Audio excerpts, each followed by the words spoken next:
Have you ever learned something about ADHD? You understood it, agreed with it, maybe even sent the social media post to 3 different people because you felt so seen. And then, the moment you made a mistake, you think, yep, I'm the problem. Maybe you know ADHD can affect your working memory, but you forget something important and immediately think, I'm so irresponsible. Maybe you know ADHD can make starting tasks difficult, but you spend 2 hours staring at something you need to do and think, why can't I just get started? I'm so lazy. Maybe you understood that emotional regulation can be harder for people with ADHD. And when you have a strong reaction to something, you think, why am I like this? You know there are other explanations. So why does the old story still feel true? Welcome back to Latine ADHD. I'm your host, Dr. Janice Castro, and as a reminder, this podcast is for educational purposes only and not a replacement for therapy. Throughout season 6, we've been exploring one big question. What changes when the story you tell about yourself starts to change? Earlier this season, we talked about where stories come from, the messages you receive, the experiences you have, the explanations you learn about yourself. And in our last episode, we talked about the relief and grief that can come when you finally begin to see your past differently. But there is a problem. Understanding an old story doesn't automatically make it disappear. You can know where it came from. You can recognize that there may be another explanation. You can have years of therapy. You can follow every mental health account on social media, read every ADHD book out there, and still, one day, things don't go the way you wanted to. And suddenly you're right back to, why am I like this? I'm too much. I always mess things up. So today, I want to talk about why self-blame can be so hard to let go of. Why old stories can feel so convincing. How rejection sensitivity can make those stories even louder. And one way you can respond without forcing yourself to believe something you don't actually believe. Let's begin. Self-blame usually starts somewhere. Nobody is born thinking, I'm a disappointment, I'm lazy, I can't do anything right. Those explanations are learned. Maybe you struggled to remember assignments, or you were constantly losing things. Maybe you interrupt people. Maybe you've had big emotional reactions. Maybe starting something took you so many hours, even though you genuinely wanted to do it already. And the people around you needed an explanation. So you may have heard people say, why can't you just do it? You need to try harder. I don't want to have to keep reminding you. You need to get over it. Maybe those messages came from teachers, family members, friends, romantic partners, bosses, and sometimes they do come from the people who love you and who were also frustrated. People who didn't understand ADHD or thought that it's not a real thing, that it's an excuse. People who are trying to motivate you using the only tools they knew. But when you hear the same explanation enough times, something happens. Eventually, you don't have to hear the criticisms from others. You learn to say it for yourself. You missed a deadline, you tell yourself, I'm irresponsible. You can't start the assignment, you think, I'm lazy. Someone seems disappointed in you, you think, I'm always letting people down. The story becomes automatic. And that's part of why it can feel so convincing. Our brains use previous experiences to help us understand what's happening right now. And that's useful. We need our brains to recognize patterns. The problem is, our brain can also become very good at recognizing patterns that confirm what we already believe about ourselves. So let's say you believe I'm irresponsible, and then you forget you had an appointment. So what happened? You forgot an appointment, so that's the event. But almost immediately, your brain adds an explanation. Of course I forgot. I'm irresponsible. That mistake becomes evidence. Now, the opposite. Let's say you remember 10 appointments in a row. Do you think, wow, that's evidence that maybe I'm actually needing to reevaluate the belief that I have about myself? Probably not. You might think, well, that's what I'm supposed to do. Or you don't notice it at all. The mistakes become proof. And the successes, those are exceptions. Psychologists sometimes call this confirmation bias. So basically, once we believe something, we're more likely to notice information that supports that belief. And we're more likely to overlook, dismiss, or explain away information that doesn't fit that belief. This is one reason old stories can stick around. And there's another reason too. Emotions have memories. Imagine you're at work. You make a mistake. Your supervisor gives you feedback. The feedback might be about one specific thing that happened today. And your emotional reaction might carry years of other experiences with it. The teacher who said you weren't trying. The parent who asked, why couldn't you be more responsible? The romantic partner who told you they couldn't depend on you. The disappointment you felt in yourself every time you promised, next time I'll do better. So now you're not only reacting to today's mistake that your supervisor pointed out. Today's mistake is touching an old story. And that old story has been rehearsed for years. That's important because sometimes we assume if this feels this strong, it must be true. But emotional intensity isn't proof. Familiarity isn't the same as accuracy. A story can be understandable without being the whole truth. It's context.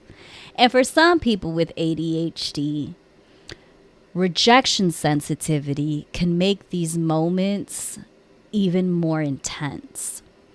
Now, rejection sensitivity is something newer in the research. It is a term that people often use to describe strong emotional reactions to perceived criticism, rejection, or disappointment. It's not a separate diagnosis, and not everybody with ADHD experiences it. Yet many people with ADHD describe that feedback, criticism, or the possibility of disappointing someone can feel extremely painful or hurtful. And maybe your boss sends you an email that says, "Can we talk tomorrow?" That's it. No exclamation point, no smiley face, nothing. And suddenly your brain is producing this 3-part Netflix documentary called How I Ruined My Entire Career. Or a friend responds a little bit later than usual. They take a little bit longer. Or maybe your romantic partner's tone sounding a little different. Maybe someone is giving you constructive feedback. Now, the old story gets louder. They're disappointed in me. I'm too much. I messed everything up. People always leave. Rejection sensitivity doesn't create those stories, but it can amplify those stories. It can make an old story feel urgent, immediate, and absolute truth, black and white. And that's why simply telling yourself, stop thinking that way. I just need to stop thinking that. That's usually not very helpful. So what can you do instead of telling yourself to stop thinking a certain way? I'm going to give you a simple framework.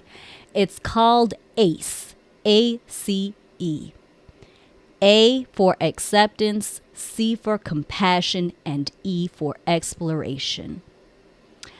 Now, let's say you made a mistake at work. So your supervisor gives you feedback, and your immediate thought is, I'm always messing up. The first step, acceptance. Ask yourself, what am I experiencing right now? Maybe I'm feeling embarrassed. I'm worried my supervisor is disappointed in me. I'm blaming myself. At this point, you're not trying to fix anything, okay? You're just noticing what's happening. Step 2 is compassion. Ask, how would I respond to someone I care about? If your friend made the same mistake you made, would you say to this friend, "Wow, that tracks. This proves I was right about you all along about the kind of person you are"? Probably not. You might say, "You made a mistake. I can see why you feel embarrassed. I would feel embarrassed too. What do you think happened?" Compassion, it doesn't mean pretending that the mistake doesn't matter. It means you're trying to create enough emotional safety to look at what happened without attacking yourself. And then comes exploration. This is the question I really want you to remember. What else might be true? Not what's the positive thought? Not how do I convince myself how amazing I am? Just what else might be true? Maybe I made a mistake, and that doesn't mean I'm irresponsible. My supervisor might be disappointed, and I don't actually know that yet. I struggled with this task. There might be reasons besides laziness. I can take responsibility for what happened without turning it into a definition of who I am. The goal isn't to argue with the old story, it's to become curious about it. Because when you believe something about yourself for years, forcing yourself to suddenly believe the opposite probably is not going to work. You might say, I'm amazing. I'm responsible. I can do anything I put my mind to. And somewhere in the back of your mind, your brain is like, okay, sure, we'll see. So we're not trying to force a new story. We're creating room for another explanation. And I know some people hear the word self-compassion and they think, if I stop being hard on myself, won't I just let myself off the hook? No, absolutely not. Self-compassion and accountability are not opposites. The research on self-compassion shows that people who treat themselves with kindness after failure are actually more resilient and they're more motivated than those who give themselves a hard time. Now, that's just the research. That's what you can look up, Dr. Kristen Neff, if you want some more information. Often we think that if we're too nice to ourselves, we're not going to learn our lesson. We got to punish ourselves. Self-compassion is what allows you to keep moving forward with motivation and resilience. You can apologize. You can repair something where there was a mistake. You can use a new strategy. You can set reminders, ask for support, change your behavior. And do all of that without criticizing yourself, without being mean to yourself as the primary source to motivate yourself. You can take responsibility for what happened without turning what happened into a definition of who you are. So this week, I want you to try ACE, A-C-E, acceptance, compassion, exploration. With one moment, you engaged in self-blame. Not with your whole entire childhood. Not every insecurity you've had since middle school, because we've all had them. One moment. Maybe you forgot something this week. Maybe you made a mistake. You received constructive feedback. Maybe you felt like a disappointment to someone. And you notice the old story. Ask yourself 3 questions. What am I experiencing right now? That's the acceptance. How would I respond to someone I care about if they were going through this? That's the compassion. What else might be true? That's the exploration. That's it. 1 situation, 3 questions. You don't have to believe a whole new story. You don't have to make the old story disappear. Just notice when an old explanation is trying to tell you what the present moment means, because understanding where a story comes from doesn't erase the years of rehearsal that your brain has done. And feeling a story strongly doesn't make it more accurate. As always, thank you so much for spending part of your day with me. If today's episode resonated with you, share it with someone you might think would want to hear it.